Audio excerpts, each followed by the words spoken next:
नमस्कार जी। नमस्कार सर। क्या नाम है बहन जी आपका? भगवती सुमन। बहन जी आप कहाँ के रहने वाले हैं? नई दिल्ली कृषि विहार से। बहन जी संत रामपाल जी महाराज से नाम दीक्षा आपने कब ली? 2009 में परमात्मा बंदी छोड़ रामपाल जी महाराज से जुड़े भाई हम। संत रामपाल जी महाराज से नाम दीक्षा लेने से पहले क्या आप कोई भक्ति साधना करते थे? जी भाई जी करते थे। संतोषी माता को पूजती थी, देवी देवताओं को, पितरों को, गोगा को, सब अनेक प्रकार की जो भक्ति होती है समाज की सब करते थे। भोले जी की भी करते थे, शिव जी को, गणेश की, सब करते थे भाई। बहन जी आप ब्रह्मा विष्णु शिव जी की भक्ति साधना करते थे, इनसे आपको क्या लाभ हुए?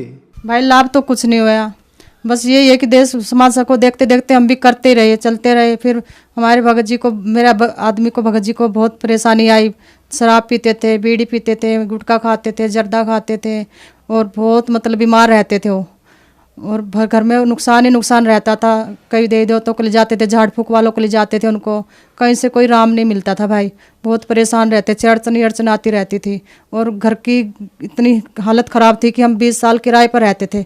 मेरी शादी हुई तो मैं मतलब घर से निकाल दिया था मेरे जेठानी और जेठ ने, तो हमारे पास घर भी नहीं था, हम किराए पर रहते थे। फिर मेरे बच्चे भी बहुत लेट हुए थे, बच्चों के लिए परेशान थी। ऊपर से भगत जी बीमार भी रहते थे, शराब भी पीते थे और घर भी नहीं था। तो इतनी हालत ख़राब थी कि मैं सोचती थी कि अब क्या करूँ परमात्मा। इतनी गरीबी और इतना परेशानी होती थी कि बहुत ज़्यादा। बहन जी संत रामपाल जी महाराज के बारे में जानकारी आपको कहाँ से मिली? सर मेरी बुआ सास का लड़के ने नामदान ले रखा था संत रामपाल जी महाराज जी से। तो मेरे पति देव थे जो हॉस्पिटल में नाम एडमिट कर रखे थे, तो वहाँ किडनी में उनको प्रॉब्लम थी। तो शाम को घर आए तो उन्होंने बोला कि भाई कैसे लेटे हुए? तो मेरे पति जी बोले कि भाई मेरे को ऐसे ऐसे किडनी में प्रॉब्लम है। तो उन्होंने आके बोला कि भाई ऐसी ऐसी बात है कि बरवाला आश्रम में संत रामपाल जी महाराज आए हुए हैं, उनसे नामदान उपदेश लेके और अपना दर्द ठीक हो जाएगा। तो सर हम रात निकालनी हमें मुश्किल हो गई, तो हम बच्चों को लेके सुबह दोनों आदमी और मेरी बुआ सास का लड़का हमें लेके चले गए बरवाला आश्रम में। वहाँ जा जाके हमने लंबी लाइन में तो लगे, लेकिन हमने ये नहीं पता था वहाँ जाके कि नाम लेने के बाद गुरु संत रामपाल जी महाराज से दर्शन होते हैं और आशीर्वाद लिया जाता है। तो सर हम 2 घंटे लाइन में, मैं भी खड़ी रही माइयों की लाइन में और मेरे भगत जी बच्चों को लेके खड़े रहे। जैसे हमारा परमात्मा संत रामपाल जी महाराज जी के पास जाने का नंबर आया तो हमसे पूछा गया वहाँ सेवादारों ने कि आपने नामदान कब लिया? तो हम बोले सर हमें तो नामदान का हमें पता ही नहीं था, कैसे भी लिया जाता। तो वो बोले कि नामदान लेने के बाद ही गुरुजी से आशीर्वाद मिलेगा। तो हम दोनों को अलग से कर दिया था लाइन से। तो फिर हम 2 घंटे लाइन से खड़े रहे। तो फिर वहाँ जाने के बाद हमारे को सारे नियम पढ़ाए और नामदान सेंटर पर लेके गए। वहाँ जाने के बाद परमात्मा बंदी छोड़ सतगुरु रामपाल जी महाराज से नामदान लिया। संत रामपाल जी के एक शिष्य जो कि आपके रिलेटिव थे, वो आपके घर आए और उन्होंने आपसे कहा कि संत रामपाल जी महाराज से नाम दीक्षा लो और आपके पति ठीक हो जाएंगे। तो क्या संत रामपाल जी महाराज से नाम दीक्षा लेने के बाद आपके पति ठीक हुए और क्या लाभ हुए आपको संत रामपाल जी महाराज से नाम दीक्षा लेने के बाद? सर मेरे पति देव की किडनी ठीक हुई। मोदी हॉस्पिटल वालों ने 2006 से उनको मतलब इलाज करते करते उन्होंने जवाब दे दिया था कि हमारे बस के नहीं, आप घर ले जाओ। तो सर मेरे जो बुआ सास के लड़के आए उन्होंने 2009 में मेरे पति देव को नाम दिला संत रामपाल जी महाराज जी से। तो वो सतगुरु रामपाल जी महाराज से नामदान लेने के बाद 2009 में जैसे हमने नाम लिया तो 2-3 महीने के बाद ही किडनी बिल्कुल ठीक और मालिक ने बंदी छोड़ सतगुरु रामपाल जी महाराज ने उनको जीवन दान दिया। उसके बाद सर मेरे बेटे को सांप ने घर में काट लिया था और सांप ने काटने के बाद मेरा बेटा बंदी छोड़ सतगुरु रामपाल जी महाराज की दया से बच गया है। सर मेरे पति दारू भी पीते थे, बीड़ी भी पीते थे, गुटखा भी खाते थे, मीट भी खाते थे और मारते पीटते भी थे और घर से भी निकाल देते थे और बच्चों को भी मतलब ध्यान इतना नहीं देते थे। तो संत रामपाल जी महाराज जी से इतनी बड़ी दया हुई तो सारे नशे पते सब छूट गए मालिक की दया से और मालिक की भक्ति करते बंदी छोड़ सतगुरु रामपाल जी महाराज जी की। और सर एक बार मेरा एक्सीडेंट भी हो गया था, इतना गैप आ गया था मेरी हड्डी में, यहाँ पे पैर में, घुटने में। तो सर डॉक्टर ने बोल दिया था कि ऑपरेशन होगा। ऑपरेशन तो मैं नहीं करवाती थी, मैंने सोचा कि मैं संत रामपाल जी महाराज जी से एक बार बरवाला आश्रम में चली जाती हूँ।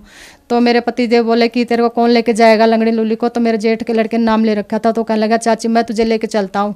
तो मैंने कहा कि ऑपरेशन करवाऊंगी। तो सर मैं ऑपरेशन के आश्रम में आशीर्वाद लेने के लिए मालिक से संत रामपाल जी महाराज जी के पास गई। तो मैंने गुरुजी से बोला कि गुरुजी ऐसे ऐसे मेरा एक्सीडेंट हो गया। तो गुरुजी बोले कि बेटा ऑपरेशन नहीं होगा, टोकन लेके नाम सिद्ध करवा ले जा। तो सर मैं वहाँ से नामदान लेके और वापस अपने पैरों पर चल के आई यहाँ से, लेके मेरा पूरा पैर पर प्लास्टर था। तो सर मेरा ऑपरेशन भी टला, मालिक की ऐसी दया हुई बंदी छोड़ के, वो भी मेरा टल गया बंदी छोड़ की दया से।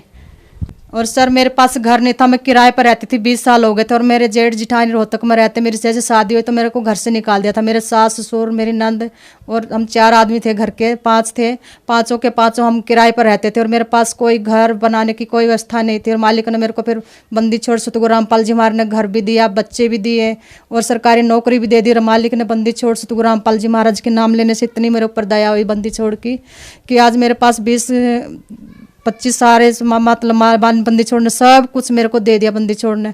और मेरे बेटे का एडमिशन हुआ तो गीता कॉलोनी में यहाँ दिल्ली में। तो हम बोल रहे थे कि मैं उस टाइम बीमार रहती थी, तो मैंने सोचा कि मेरे बेटे का सुबह की शिफ्ट में हो जाए एडमिशन। तो सुबह की शिफ्ट में प्रिंसिपल कहने लगी कि आपका सुबह का में नहीं होगा, दोपहर में होगा। तो सर हमने मेरे बेटे का पहली बार फर्स्ट टाइम में 10वीं बेस पे हमने फॉर्म भरा था। तो फॉर्म भरने के बाद बोले कि वे इसका नंबर आता तो ठीक है, नहीं तो फिर इसका सुबह की शिफ्ट में कॉमर्स में करते हैं, साइंस में नहीं करेंगे। साइंस में हम बोलते थे कि प्रिंसिपल तो मैडम हमारे बच्चे का सुबह का शिफ्ट में कर दो, शिफ्ट में तो नहीं करा उसने। तो कहली नहीं होगा तो आपका शाम में करूँगी। मैं मना कर दी कि मेरे तो बच्चा बीमार रहता, मैं बीमार रहती हूँ तो वैन कौन जाने छोड़ने के लिए, 2-2 वैन कहाँ से आएंगी। तो सर मालिक ने बंदी छोड़ सतगुरु रामपाल जी महाराज ने ऐसी दया करी। तो पहला फर्स्ट पेपर बच्चे का 10वीं बेस पे भरा था हमने कंप्यूटर इंजीनियर में। और बंदी छोड़ सतगुरु रामपाल जी महाराज ने ऐसी दया करी, 10,000 बच्चों में बच्चा फर्स्ट आया और बच्चे का कंप्यूटर इंजीनियर में एडमिशन हो गया। बंदी छोड़ ने ऐसी दया करी मेरे ऊपर। सर एक लाभ और मुझे अभी नया हुआ है। तो मैं 5-6 महीने से मेरे कान में प्रॉब्लम आ गई थी ऐसी अचानक से ही। तो कान में पस आती थी, बहुत दर्द होता था। तो मैं सफदरजंग में गई तो वहाँ बोले कि आपके कान में छेद है, पर्दा गल चुका है। तो सर मेरे भगत जी कहने लगे मेरे पतिदेव कि आप यहाँ सुनाई नहीं होती है तो मोदी हॉस्पिटल में आपको ले चलता हूँ। तो सर वहाँ भी मैं 3-4 महीने दौड़ती रही। तो वहाँ भी मेरे को मतलब मोदी ने बोले कि कहने लगे कि आपको ऑपरेशन होगा। तो सर जो मेरे घर वाले थे वो मेरे पतिदेव को टॉर्चर करते रहते थे कि दिल्ली में आप ऑपरेशन करवाते हो, पैसे आपके ऑफिस से मिल जाते हैं इसलिए करवाते हो वहाँ पे, और ये जल्दी से ठीक नहीं होती। कि हमारे कहने से आप जिंदल हॉस्पिटल में चलो, कि वहाँ पे मेरे भाई ने ऑपरेशन करवा था कि वो ठीक हो गया। तो सर ये मेरे पतिदेव उनके कहने से मुझे वहाँ पे ले गए। वहाँ ले जाने के बाद सर मेरे को 3-4 महीने मेरा इलाज चलता रहा। तो मेरे को 24 अक्टूबर को मेरे को डेट दी गई थी ऑपरेशन की। तो सर मैं 22 तारीख को 22 को मैं चली गई वहाँ पे अक्टूबर को हिसार में। 23 को मैं रात को एडमिट हुई। सर तो रात को डॉक्टर जैसे आए तो मेरे को एडमिट कर लिया गया था। तो उन्होंने मेरा कान चेक किया तो कहने लगे कि आपको ऑपरेशन की ज़रूरत नहीं पड़ेगी, अगर आप चाहे तो घर जा सकते हो और दवाई आप थोड़ा बहुत ले लेना और आप आगे देख लेना। तो बंदी छोड़ सतगुरु रामपाल जी महाराज ने मेरे ऊपर किसी असीम कृपा की, दाता ने बंदी छोड़ने कि मेरा ऑपरेशन टाल दिया मालिक ने बंदी छोड़ने। बहन जी आपके साथ इतने सब लाभ हुए, आपके बेटे को जीवन दान मिला, उसको सांप ने काट लिया था, उसके बावजूद उसको कुछ नहीं हुआ। आपके पति की किडनी ठीक हुई, आपके पति ने नशे छोड़ दिए, उसके साथ साथ आपकी आर्थिक स्थिति भी ठीक हुई तथा आपके कान के ऑपरेशन को भी संत रामपाल जी की दया से टाल दिया। इतने सब लाभ होने के बाद जो श्रद्धालु आपको सुन रहे हैं, आप उन्हें क्या संदेश देना चाहोगे? भाई मैं तो सब समाज को हाथ जोड़ के प्रार्थना कर सकती हूँ कि बंदी छोड़ सतगुरु रामपाल जी महाराज की शरण में आओ और नाम दाम लेके अपना कल्याण कराओ। धन्यवाद बहन जी। सत साहेब भाई।